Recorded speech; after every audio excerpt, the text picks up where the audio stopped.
Buenas tardes a todos y a todas.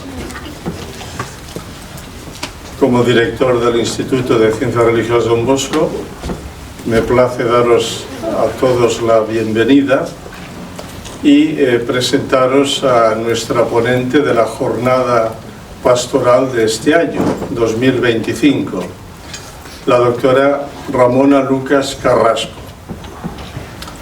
Ella es natural de Daimiel, trasladada muy pronto a Barcelona, jovencita. Se formó, estudió licenciatura en Medicina, especialidad Psiquiatría, aquí en la Universidad de Barcelona, donde además, en años más tarde, consiguió 2 doctorados. Doctorado en Psicología y doctorado en Medicina. Los 2 en la Universidad de Barcelona. Después, posteriormente, se desplazó a Estados Unidos, donde realizó un máster de Salud Pública, Epidemiología y Estadística. Lo leo porque no son nombres bíblicos y a mí me cuesta un poquito, en la Universidad de Boston, allí en Estados Unidos. A lo largo de los años ha ido combinando el trabajo clínico con el trabajo docente e investigador en Estados Unidos, en Gran Bretaña, si no me equivoco, y también aquí en España entre nosotros. Ha colaborado también en la Organización Mundial de la Salud y en otros proyectos internacionales, siempre en el ámbito de calidad de vida, envejecimiento y enfermedades mentales graves. Actualmente tiene el honor de ser alumna de nuestro instituto. Y hace unos meses, cuando le pedí si podía ella tener esta ponencia, formación sobre, lo tenéis allí, envejecimiento y deterioro cognitivo en nuestras comunidades. Me preocupaba un aspecto, y es el siguiente. Nuestras comunidades religiosas cada vez son mayores en edad. Nuestros alumnos y alumnas del instituto siempre tienen la misma edad. Van pasando, los profesores que damos, ellas van pasando, pero claro, les toca vivir en comunidades cada vez más ancianas, donde temas como el deterioro cognitivo, el envejecimiento, son temas candentes y de primer orden. A ellas les tocará muchas veces cuidaros, además del servicio pastoral de cada instituto, de cada congregación, les tocará también cuidaros a nosotros. Entonces, pensando en ellas, hemos ofrecido esta charla, ponencia. Cuando se lo pedí hace unos meses, aceptó encantada, y yo se lo agradezco de todo corazón. Tiene pues la palabra.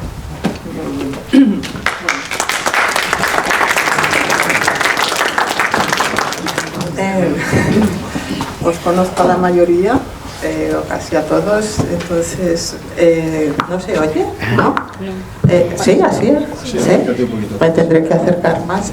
Bueno, después me moveré, con lo cual, porque yo me muevo, tendré que coger este.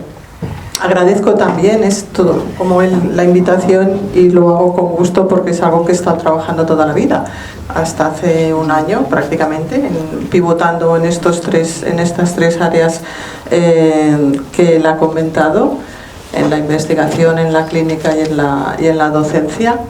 Y voy a cambiar de micro. A ver, ¿aquí se oye bien? Sí. Así estoy más libre. Y te da más libertad. Me da más libertad. Entonces le dije, vale, espera, me parece que no me tengo que mover mucho, ¿no? Entonces, le dije que sí. Entonces, voy a presentar algo que he estado actualizando desde que me lo comentaron, y que espero que como mínimo, porque hay mucha información, con lo cual el nivel es un nivel, digamos, así como un poco superficial. A lo mejor a vosotros no os lo parece, ¿vale? Pero doy mucha información y después vosotros preguntáis si queréis, y porque hay muchos temas, ¿vale? Voy a empezar, vamos a ello. Bueno, más o menos de lo que yo voy a presentar es el contenido, es primero un poquito hablar del envejecimiento y dar algunos datos actualizados. Después, que principalmente hace referencia... ¿No se oye? ¿Así? Así mejor. Es que nunca he sido cantante y no sé qué es. ¿Así se oye bien? ¿Sí? Sí. Vale. Voy a dar algunos datos sobre envejecimiento, datos que principalmente son de organismos internacionales, la Organización Mundial de la Salud y Naciones Unidas, y después voy a pasar al tema del deterioro cognitivo. El tema del deterioro cognitivo, me voy a quedar quietecita, que según evoluciona nosotros en el ámbito sanitario acaba posiblemente en el término de demencia. Voy a daros algunos datos, voy a hablar de los tipos que hay de demencia, de los síntomas, de cómo se manifiesta, de cómo se aborda también de manera integral, y al final hay una diapositiva que yo he puesto un resumen global, y vamos a ello.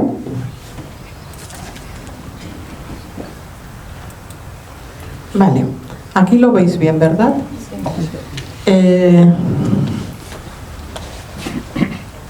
La gráfica de allí hace referencia a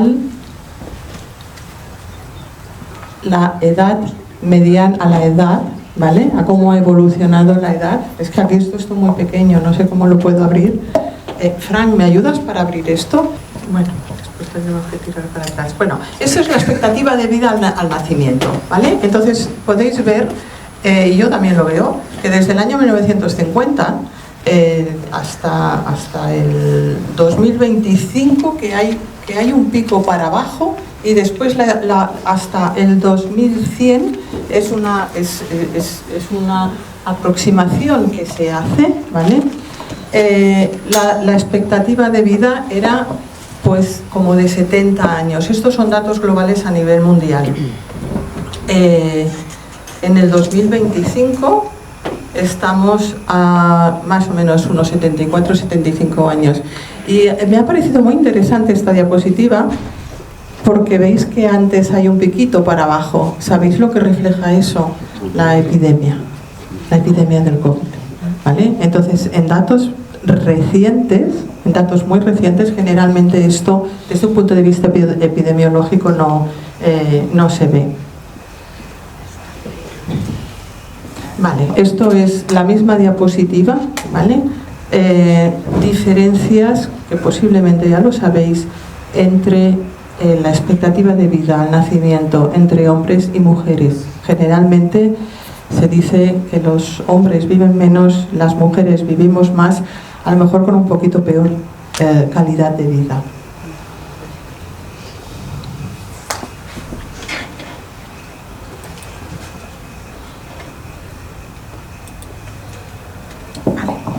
A nivel mundial, y me ha parecido interesante poner esta diapositiva, dado que muchos de vosotros, o la mayoría, no sois de aquí, de España, ni siquiera de Europa, son los diferentes colores que tenéis aquí, es el porcentaje de envejecimiento, y envejecimiento se entiende a partir de 65 años.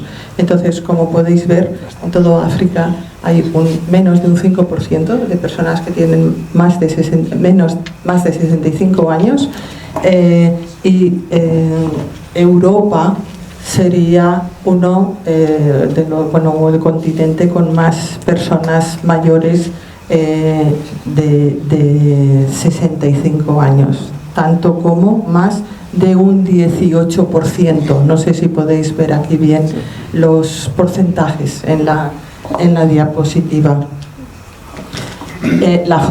Esta foto de aquí abajo es una foto que no excluye a nadie de ese envejecimiento, ni a ninguna cultura, ni a ninguna raza. Todos estamos ahí, ¿vale? Lo que pasa que dependiendo de los países, pues la expectativa esta de vida va a ser a lo mejor de 70, otros de 80, y más de 80 me parece que no, la expectativa de vida no está.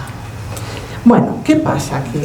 Si nosotros consideramos el nacimiento de una persona, el desarrollo a lo largo de la niñez, después en la vida adulta y después a partir de un punto, ¿no?, vendría el envejecimiento y vamos a tener un declive, ese envejecimiento tendría que ser de una manera pausada, como una montaña lenta.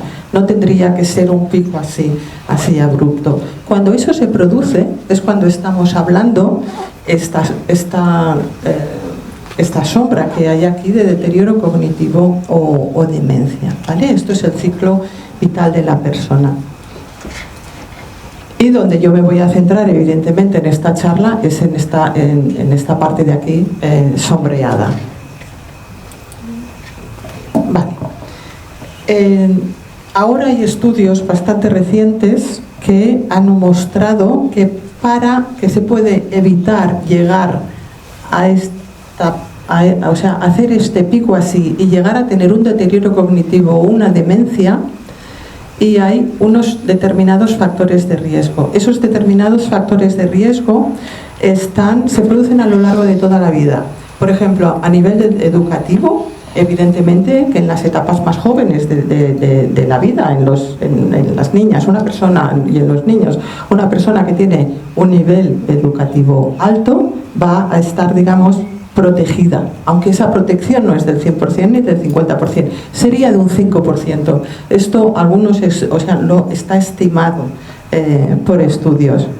A lo largo de la vida, digamos, de la vida adulta, hay factores, estos son factores de riesgo, no hay ningún factor que proteja, que sería el colesterol, la disminución de la audición, la depresión, los traumatismos craneoencefálicos, el sedentarismo, la diabetes mellitus, el tabaco, la hipertensión arterial, la obesidad y el alcohol. Y cada uno, como factor de riesgo, está contribuyendo a este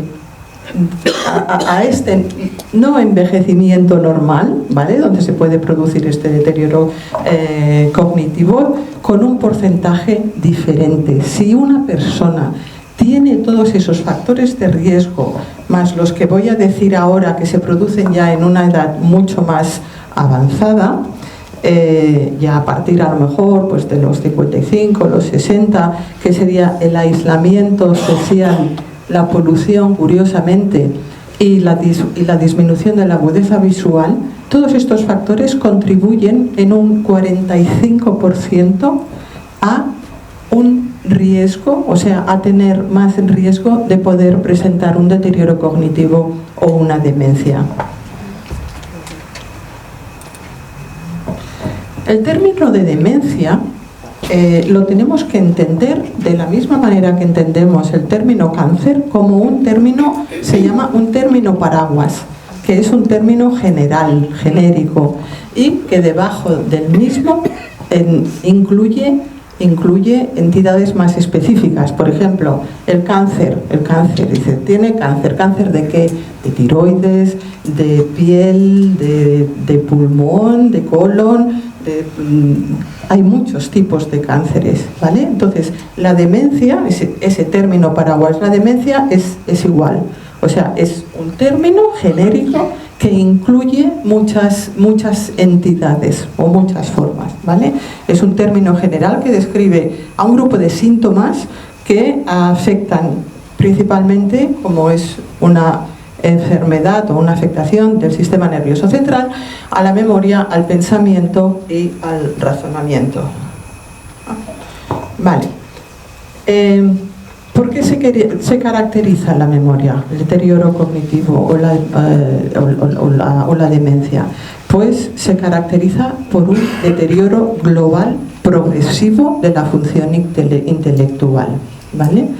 Es una de las causas más importantes de discapacidad en personas mayores. No estoy hablando de gente joven, estoy hablando de gente mayor. Es un problema importante de salud pública. Y hasta el momento actual no existe un tratamiento curativo, como existe un tratamiento curativo para algunos tipos de cánceres o para un proceso infeccioso no existe un tratamiento curativo. Entonces lo que se hace, lo que se utiliza son pues tratamientos sintomáticos, ¿vale? O sea, tratar síntomas. Y esto es importante.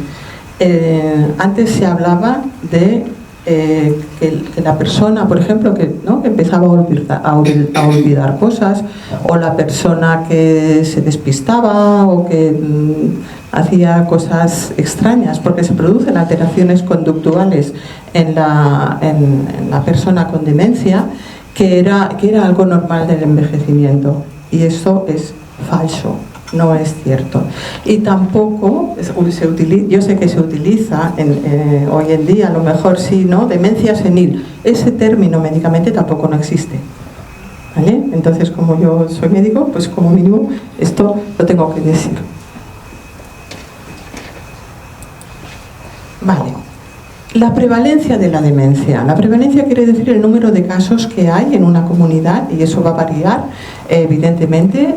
Igual que os he enseñado antes el mapa sobre el envejecimiento, pues lo mismo sería para la demencia. La prevalencia de la demencia va a variar en los diferentes países, en los diferentes continentes, y va a variar por diferentes motivos. Uno de ellos es que no hay una recogida de manera sistematizada en todos los países, ¿vale? Y esto me parece que es la penúltima diapositiva que lo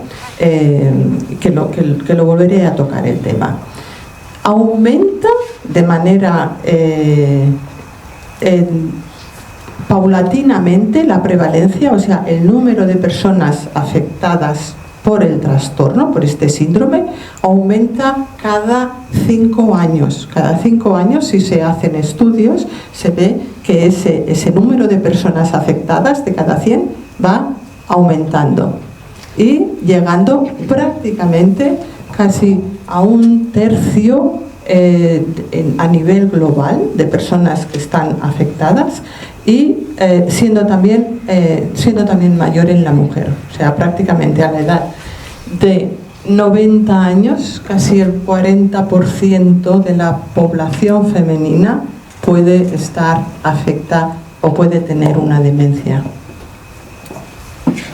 A nivel mundial se estima que hay 55 millones de personas con demencia. ¿Cómo se manifiesta y qué nombres tiene? Bueno, nombres hay muchos. La primera que tenéis aquí es la enfermedad de Alzheimer, y esta es posiblemente la que más os puede sonar, ¿no? O sea, enfermedad de Alzheimer.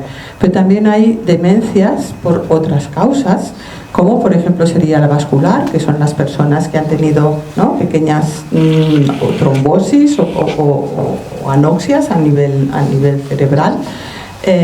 Después hay con menor frecuencia la demencia por cuerpos de Lewy, la frontotemporal, que afecta a la parte frontal y temporal del cerebro, y después hay otras que se ligan a enfermedades neurológicas, como puede ser aquí, bueno, aquí aparece la enfermedad de Huntington, pero también puede ser por esclerosis múltiple, una demencia asociada a una persona que tiene esclerosis múltiple, o por ejemplo enfermedad de Parkinson, que a lo mejor os suena más. La enfermedad de Parkinson en ocasiones, no siempre, se puede asociar también a esta tercera causa de demencia que está aquí, que es la de cuerpos de Lewy. Y en muchos casos, ¿vamos bien? ¿Sí? Sí.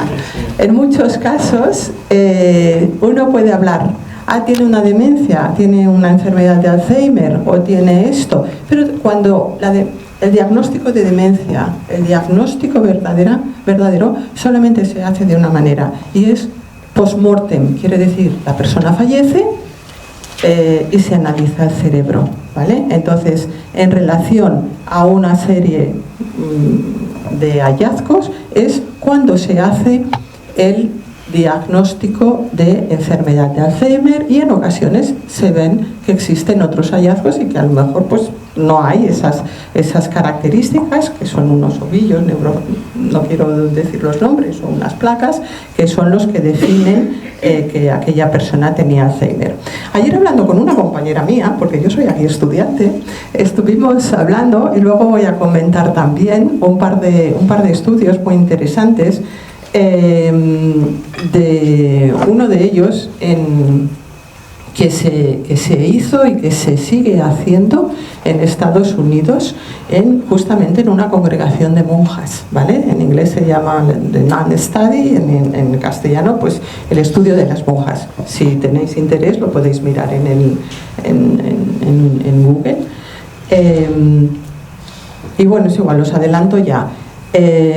Recientemente se han hecho publicaciones y se ha visto que hay personas, cuando la persona muere, hablan de una monja que se llama Mary, que se ve que era una mujer brillante, que fue brillante hasta, no sé, tenía 102 o 103 o 100 y algún año, que se murió, y evidentemente ellas las evaluaban cada año, y cuando se murió le hicieron la autopsia y miraron su cerebro.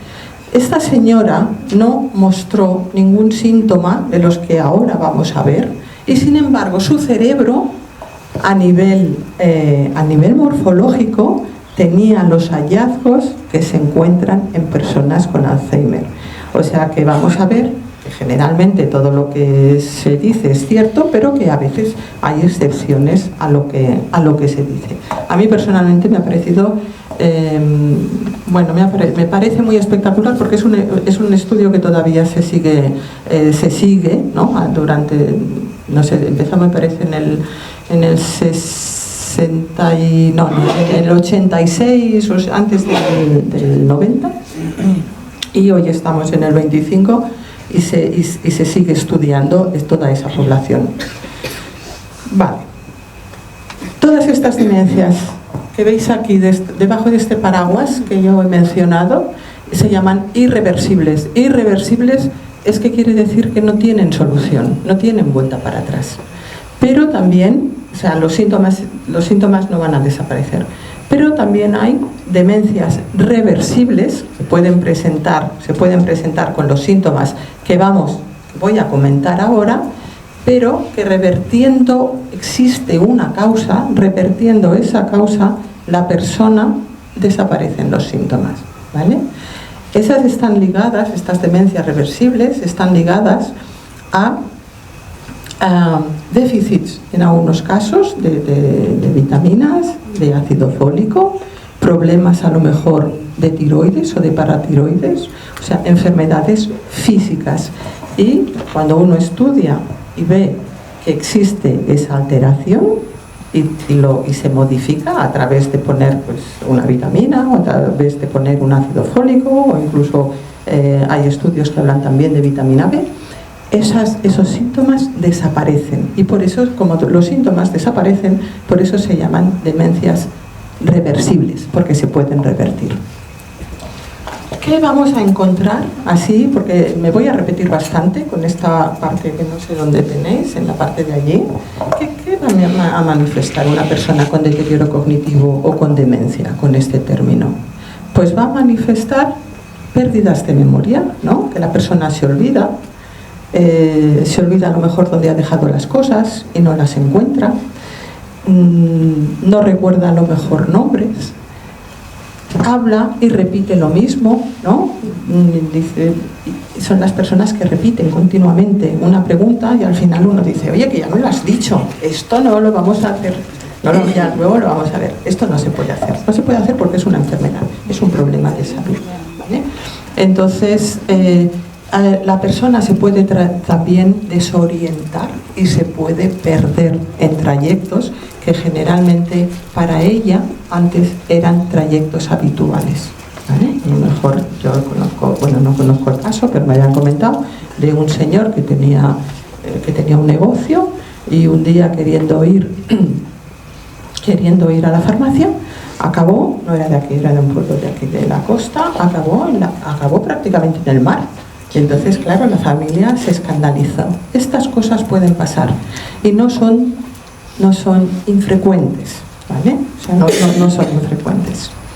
La persona tiene dificultad para aprender, ¿vale? Por mucho que a lo mejor uno le diga, oye, que te lo he dicho 20 veces, que es así, es igual, no puede, no tiene capacidad. Entonces, por mucho que se le repita, va a ser, no va a ser posible que lo aprenda, ¿vale? Evidentemente, tomar decisiones, y ya veremos ahora en una diapositiva que hay muchos dibujitos, espero que no nos dé mucho yuyu. Es la familia o en determinados contextos, a lo mejor instituciones tutelares, que van a ayudar a esa persona en esa toma de decisiones. Esa toma de decisiones es una toma de decisiones muy amplia. A veces se puede malinterpretar lo que la persona ve o lo que la persona escucha. Pueden evidentemente cambiar los hábitos, tanto de comida como de sueño, como de higiene, como de todo, lo cual, si la persona vive en el contexto familiar, en el contexto de la familia, si no tiene la información apropiada, se puede volver un poco puede tener mucho estrés, ¿vale? Y en otro tipo de demencias, como por ejemplo, bueno, en el Alzheimer también, pero por ejemplo las que son las demencias frontotemporales, pueden haber alteraciones conductuales muy importantes, desinhibiciones en una persona que ha sido normal o recatada incluso toda la vida. Pueden haber conductas que uno se puede sentir avergonzado. Tampoco uno no se tiene que sentir avergonzado por una conducta que es producto de un trastorno y de una enfermedad.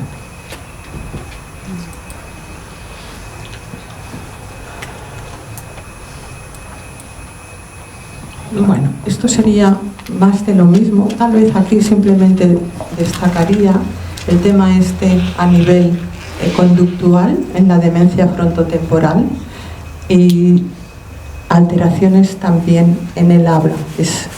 Son personas que pierden la capacidad de hablar, ¿vale? O sea, que a lo mejor la persona quiere formar una palabra, quiere decir algo y simplemente no puede. No sé si habéis estado expuestos a alguna persona con este tipo de demencias,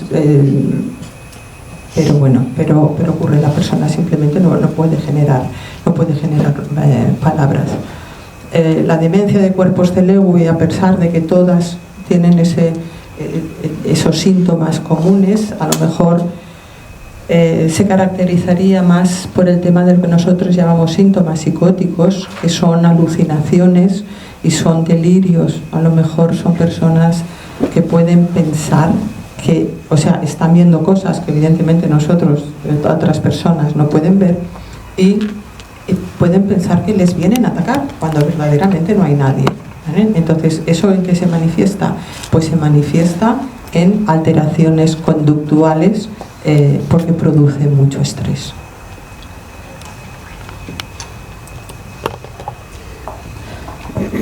Pongo aquí el artículo 25, simplemente para mencionar. He comentado en una diapositiva del principio que la demencia está considerada como un problema de salud pública y también ocasiona una discapacidad en personas mayores. Entonces, el artículo sobre discapacidad considera a la demencia, a las personas con demencia, que son personas discapacitadas, o sea, discapacitadas que pueden tener un grado de discapacidad importante.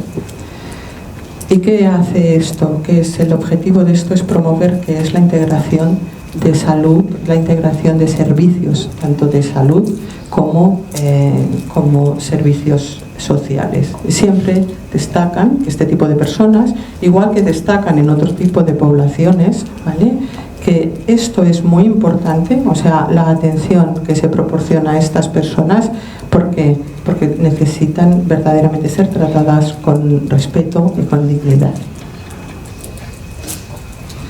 Hasta hace pocos años, bueno, tampoco no tan pocos, ¿no? Pero no lo sé, a lo mejor 30 años o algo así, la atención a las demencias solamente se contemplaba desde un punto de vista médico.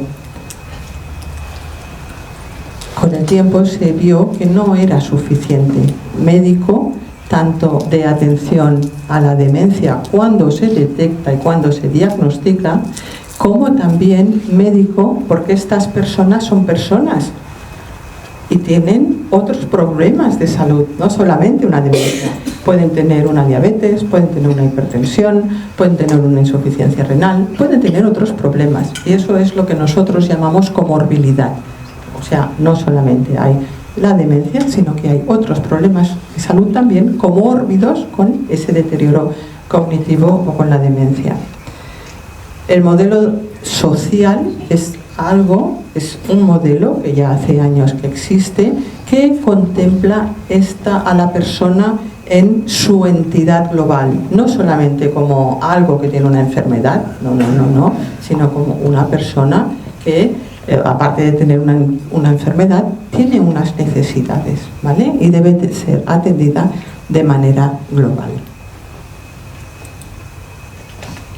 Bueno, esta es la diapositiva que os digo que viene aquí un poco echando culpas. Desde que la persona se diagnostica, que puede ser independientemente, o sea, puede ser que se diagnostique a los 60 años, a los 65, a los 75 o a los 80, a más tarde que se diagnostique es mucho mejor la evolución, ¿vale? Y el pronóstico.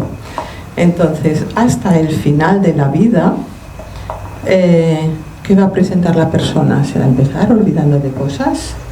¿Se puede alterar su estado de ánimo? ¿Puede presentar nerviosismo? Porque la persona se da cuenta de que no es capaz de realizar las tareas que hacía antes. Y eso la puede poner nerviosa, la puede deprimir. Son síntomas que a veces se confunden con terminología, o sea, los propios síntomas de la demencia se pueden confundir con síntomas psiquiátricos, ¿vale? Entonces verdaderamente hay que mirar muy bien de qué se trata. Esos cambios de personalidad que os he dicho, que en ocasiones la persona se vuelve apática, no se quiere levantar, no se quiere duchar, no quiere comer. A lo mejor era una persona que era sociable y dice, pues no salgo, ¿no? Me quedo en casa, no quiero ver a mis amistades. Estos son señales de alarma que nos tienen que poner un poquito alerta de que algo no está yendo bien. Si la persona tiene familia, pues serán los familiares, ¿no? Los que se van de alguna manera, los que van a detectar eso. Y si la persona vive sola, pues lo tiene un poquito peor, o bastante peor. Se producen cuadros de confusión, se producen cuadros de deambulación. Empezamos desde allí para aquí, de deambulación, como este señor que he comentado, que llegó a la playa porque se despistó, o sea, empiezan a deambular y se despistan. La persona es, conforme avanza la demencia, y lo he puesto así todo mezclado porque no quiere decir que al inicio de la demencia hay A, B, C, y después hay C, D, E, y después hay Z, X, no. O sea, todo está un poquito mezclado. Sí que sigue un orden, pero en general está un poco mezclado. En algún momento la persona puede tener dificultades para reconocer incluso a los propios familiares. Luego voy a comentar muy brevemente algunos grupos focales que hicimos hace unos años, en la cual una señora relataba que su madre no la reconocía. Le dijo, mamá, que yo soy tu hija. Y la señora, como no la reconocía, le dijo, enséñame el carnet de identidad. Entonces, claro, imaginaros para una hija, no sé si os podéis poner en el lugar o no, pero intentar hacer el ejercicio. Para una hija es terrible que su madre llegue un momento que diga, tú no eres mi hija y me enseñas el carnet de identidad. Y no te creo. Eso puede pasar, eso pasa. O sea, no es algo ficticio, ¿vale? Y la parte esta ya de final de la vida, generalmente abajo, no sé si lo podéis ver bien, he puesto dibujitos de todas las, y con propósito, o sea, no lo he hecho por bonito, no, con propósito de que esto afecta, o sea, afecta a Japón, afecta a Asia, afecta a África en menor incidencia, en menor grado, pero donde generalmente hay ese cuidado hacia estas personas es en la familia, es en la casa, ¿vale? Entonces, por eso aquí abajo os he puesto estos dibujos de familias. Generalmente la persona, no el 100%, o no sé qué, la verdad es que no sé qué porcentaje, acaba en lo que son residencias, en las cuales algunas de vosotras estáis en la residencia, porque es insostenible mantener a la persona en casa, porque esa persona ya necesita cuidados, generalmente necesita cuidado con todo, incluso que se le dé de comer, que se le duche, que se le bañe, por si ya no puede levantarse, se le tiene que movilizar. ¿Y qué son estas fichitas, estas partes de los puzzles? Es donde va interviniendo el sistema sanitario y el sistema social. La verde que pone AP quiere decir atención primaria. En un principio, esa persona va a ser diagnosticada o va a ser atendida a nivel, en el contexto de aquí de donde nos movemos, a nivel de atención primaria, donde va a ser derivada a un especialista, generalmente aquí es el neurólogo, son servicios de neurología, donde se van a hacer una serie de test neuropsicológicos. Pero ¿qué pasa? Que si la persona empieza a tener problemas, como yo tuve un señor que me dice, la señora viene un día y me dice, doctora, es que se ha gastado, no sé si 20.000 euros. Y entonces, claro, pues yo le digo, se ha gastado. Y le digo al señor, ¿pero qué me dice? Tenía muy buena relación con él. Y le digo, ¿qué me dice su mujer? Y me dice, ay, sí, es que los he dado para un chico que él pensaba que los necesitaba. Eso puede ser un engaño, puede ser un abuso.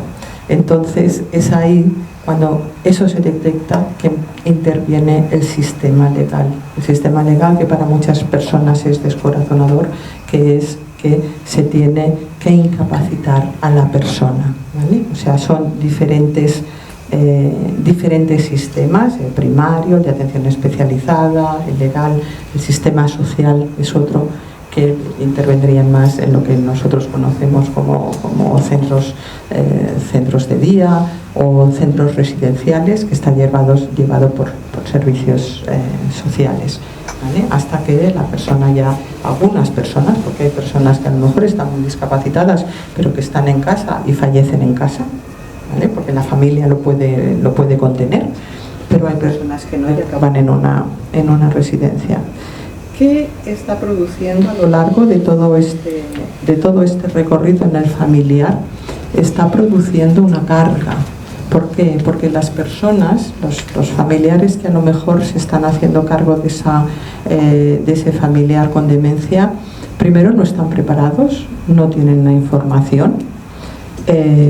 Si a lo mejor hay 2 o 3, imaginaros, ¿no?, que están afectados uno de los padres, si están afectados los hijos y tienen 2 o 3 hijos, a veces hay la carga o el cuidado recae a lo mejor en alguno de los hijos, y mantener esos trastornos de conducta, aunque sea la apatía, porque la apatía no produce mucho estrés en las familias. Lo que produce que estrés es la alteración conductual, que la persona se levante, se siente, se vaya, cierre la puerta, se vaya a la calle, se pierda. Eso es lo que produce el estrés, ¿vale?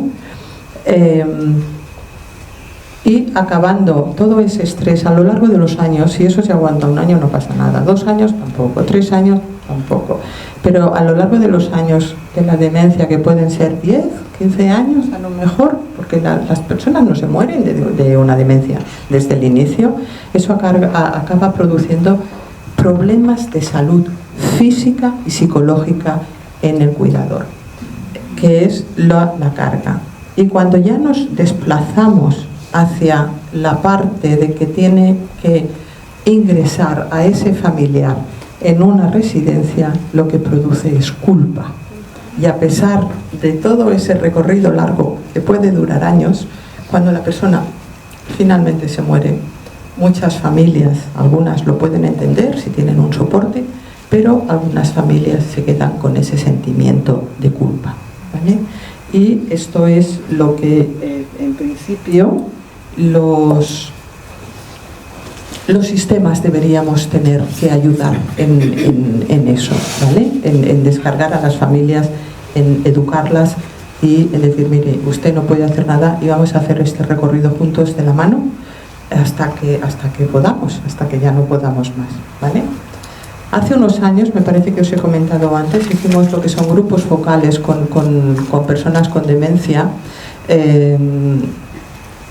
Yo he rescatado algunas de las frases que decían, ¿vale? Estos son personas con demencia. Una señora, por ejemplo, decía, yo solo tengo una cosa, que es Alzheimer, que se me olvidan las cosas, dejo una cosa aquí y después no me acuerdo que la he dejado. Se olvidan de las cosas. Dice, donde vamos a recuperación, que era un centro, este era un centro de día, hacemos muchos dictados y muchas multiplicaciones. O sea, la persona va ahí a estar un tiempo, ¿no? A estimular, digamos, esta parte de aquí. Otra persona decía, muchas veces estás hablando y de golpe te das cuenta de que ya no sabes seguir, te vuelves tonta. Supongo que esto, a lo mejor lo habéis, algunas personas, algunos de vosotros lo habéis oído. Otra persona, y aquí a veces es difícil saber si la persona está deprimida o si es algo más, dice, todo lo veo imposible y me gustaría morirme. Si digo que no me encuentro bien, me dicen, eso no es nada, ya se te pasará. Esto era un señor, te vuelves como un crío. ¿Por qué? Porque no tenemos que minimizar que la persona no se encuentra bien. Dice, me encuentro mal. Pues bueno, vale, pues te encuentras mal. No decir, oye, no, cállate, que eso no es nada. O sea, déjate de cuentos, ¿vale? Y otra dice, yo no tengo ganas de salir. Cuando me voy de aquí, que era del centro de día, dice, lo único que quiero ir es irme a la tele y meterme en la cama. ¿Vale? Como estamos en este ámbito, también he rescatado, porque hacíamos preguntas sobre varias áreas de la vida de la persona que para ellas eran importantes, y sobre la fe y sobre las creencias de las personas. Estamos hablando de personas mayores que a lo mejor tienen 70, 80 años o incluso más. Dice, yo siempre he creído mucho y tengo fe y creo que Dios me ayuda. O sea que esto es una faceta, es algo importante también a considerar cuando estamos hablando con estas personas. Dice, yo me he encontrado muy mala y siempre he pedido y Dios me ha concedido todo lo que le he podido, porque tengo mucha fe, creo en algo superior a nosotros. Otra persona dice, yo ya no tengo ni capacidad de rezar, porque me quedo rezo, pero me duermo rezando, o sea, ya no sé ni qué hacer con esto, ¿no? Y otra persona, yo paso, y en esto le voy a dedicar un minuto, pero de hecho, si tuviéramos tiempo, en esta diapositiva solamente podríamos dedicar media hora o más, ¿vale? Os digo la profundidad que tiene cada información de la que os estoy proporcionando. Dice, yo siempre le pido a Dios que me lleve al cielo, porque el marido había fallecido y esta persona tenía creencias y tenía la creencia de que se iba a ir con su marido, ¿no? ¿Qué decían las familias también? No eran grupos mezclados, eran familias, eran familiares, otro con profesionales, que no os voy a mostrar nada. Las familias decían, es importante tener el apoyo de algún centro, de una cuidadora o de algo externo que nos motive, porque la persona se siente muy limitada. Dice, primero porque trabajas, segundo porque no tienes paciencia, después tampoco ni tienes ni estudios ni tienes conocimientos. Muchas cosas de las que le pasaban a mi madre las he resuelto sobre la marcha, comentándolo con la gente. Y por ejemplo, el ducharse era un drama. Y esto es algo frecuente. No sé si estáis en alguna residencia, pero el duchar a una persona con demencia o a veces el darle de comer verdaderamente es un drama, no es una cosa peccata minuta. Y otra familiar decía, hay que tener mucha paciencia, se le olvidan las cosas, pues dejarla hacer.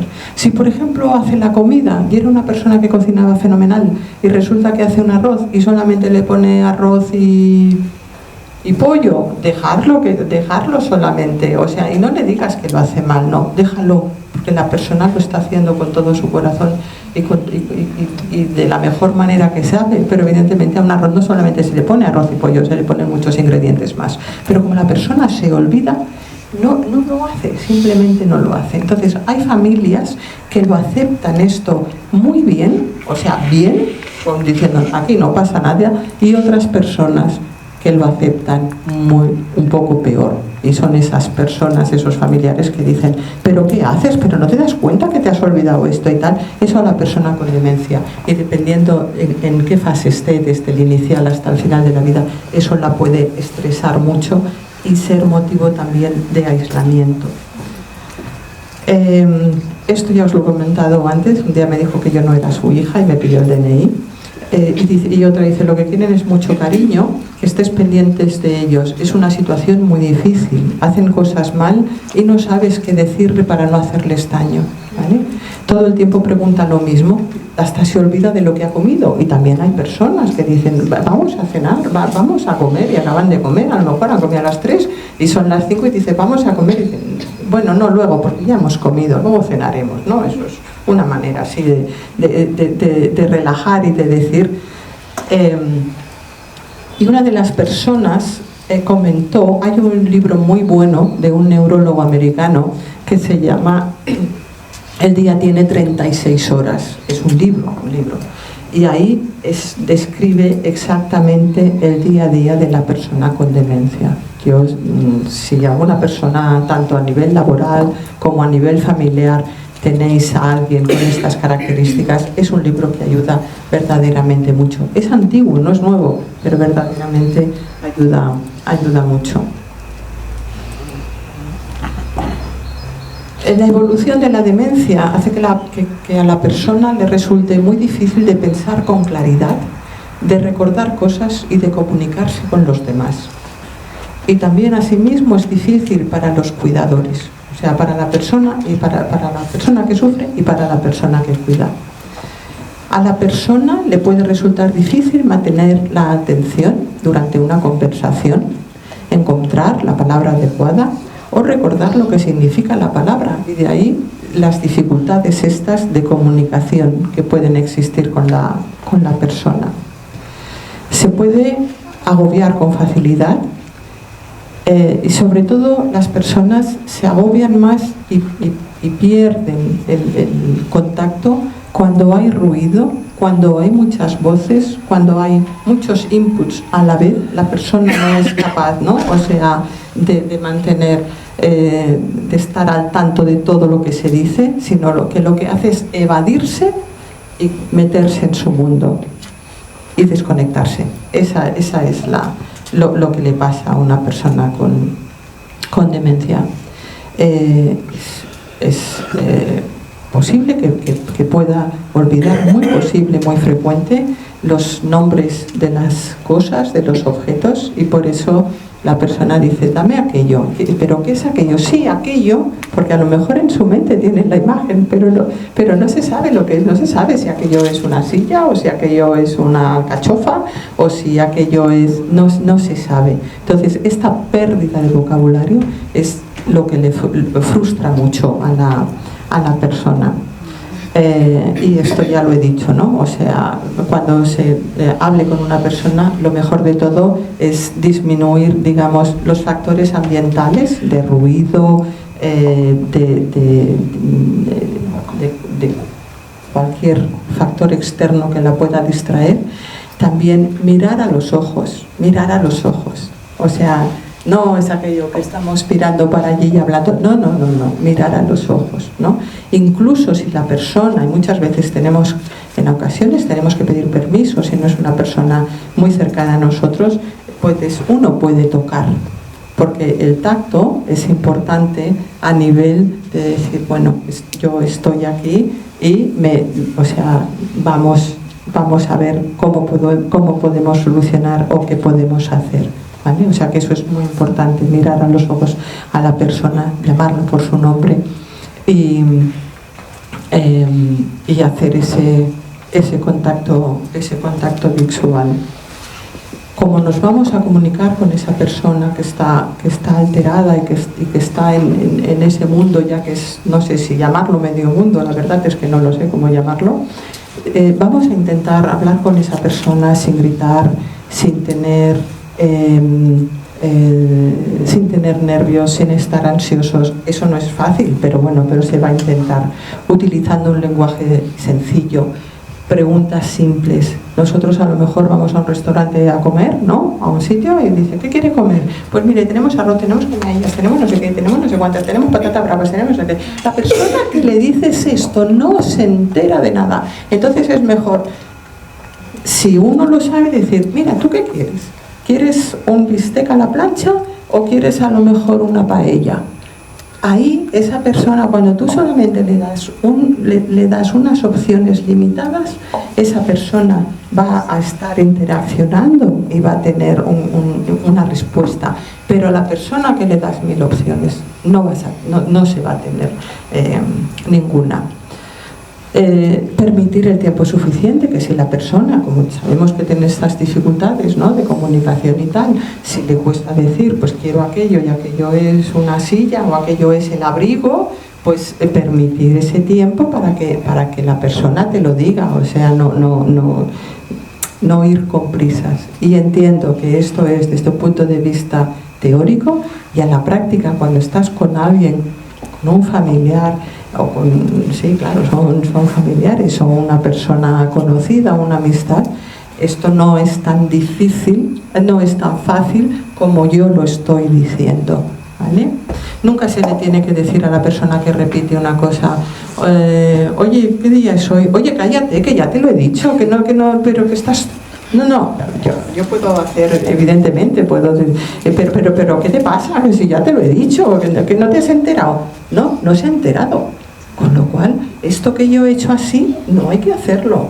Pues te pregunta, ¿qué día es? Pues mira, hoy es martes, hoy es miércoles, hoy es viernes, hoy es fin de semana, pero de una manera tranquila, ¿vale? Esto se le tienen que enseñar a las familias, y si hasta ahora se ha actuado de esta manera que yo estoy diciendo, que podría deciros muchas más, es porque verdaderamente no se ha enseñado. A la gente se la tiene que educar, y se la tiene que educar las personas que sabemos, que somos los profesionales. O sea, igual que los niños se la tienen que educar en las escuelas, pues también sobre determinados problemas de salud también se tiene que educar. Y después, en relación a esto, ¿no?, una persona pues que haga una paella y que solamente le ponga arroz y pollo, pues no decir, ay, pero si no le has puesto guisantes ni le has puesto el pimiento rojo, pero que te apa... No, esto no se puede hacer. Simplemente callar, y si uno se da cuenta sobre la marcha, sugerir, mira, vamos a poner un poquito de pimiento. Siempre hay que tratar con mucho cariño. A veces no tratamos con demasiado cariño, no, yo la primera veces no, pero hay que tenerlo en cuenta, ¿vale? Para no ridiculizar a la persona. Y otra de las cosas que tampoco no se tiene que hacer en una persona con demencia es infantilizarla.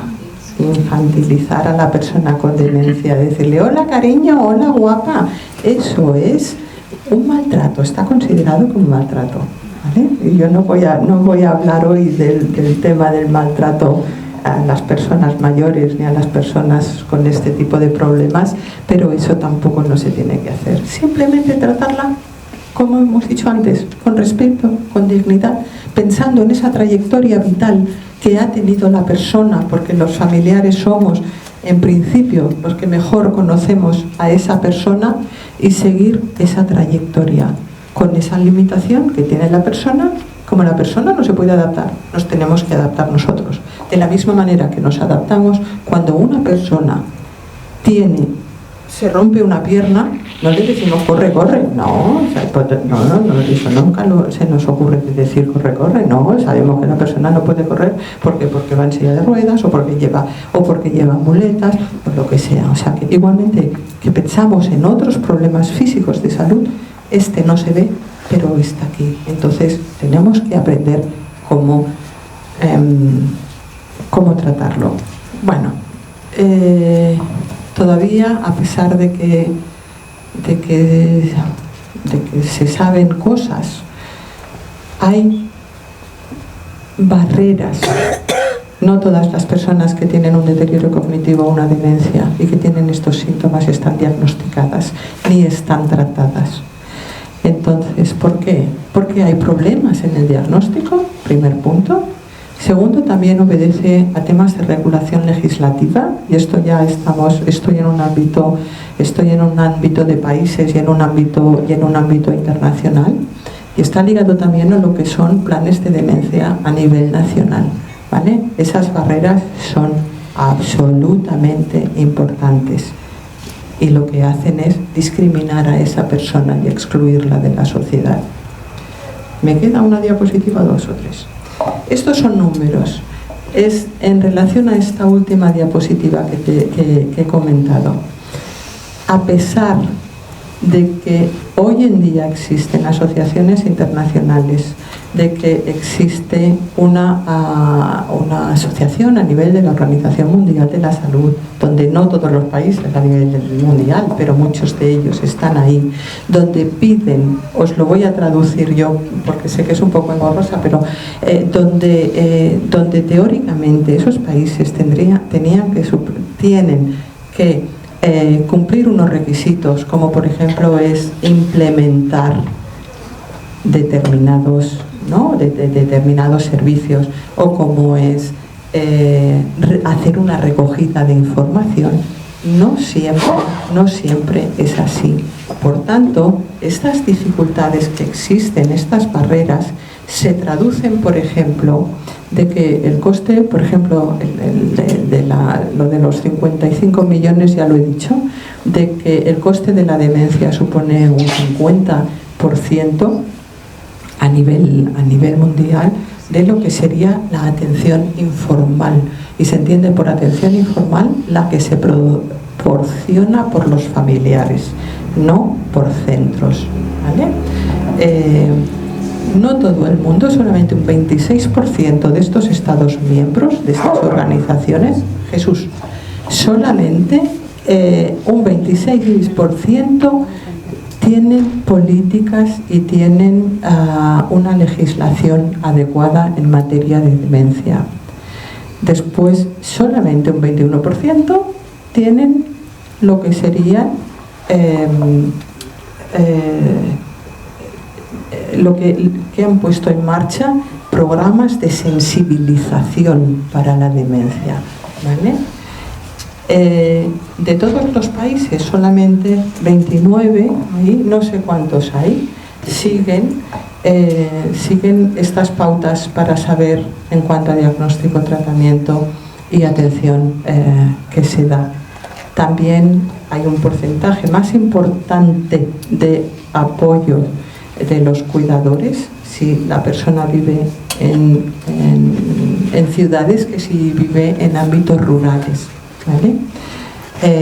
Los sistemas de información de la demencia que están relacionados con el tema de cuántas demencias hay, cuántas personas hay en la atención primaria, en la atención especializada, cuántas van a centros de día, cuántas acaban en los centros sociosanitarios, es también deficiente.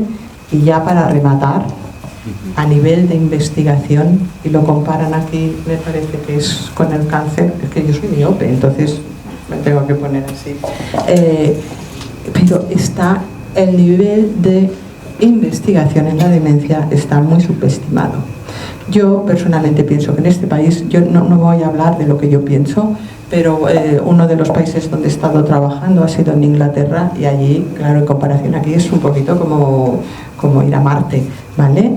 Por el tema y a nivel de investigación también. Entonces todo esto son aspectos que no llegan a un 100% y que yo espero, no lo veré, pero espero que en los próximos años poco a poco se vaya mejorando. Y esta es la última diapositiva, antes de daros las gracias. Recordar simplemente lo que ya he comentado sobre este artículo de 25 de las Naciones Unidas con relación a cómo se debe tratar a la persona con demencia, con dignidad y con respeto. dignidad y respeto. Algún día nosotros vamos a llegar. También queremos que nos traten de esa manera, ¿vale? O sea, que esto nunca hay que perderlo de vista. Y tal y conforme os he dicho, ça c'est fini. Gracias por vuestra atención.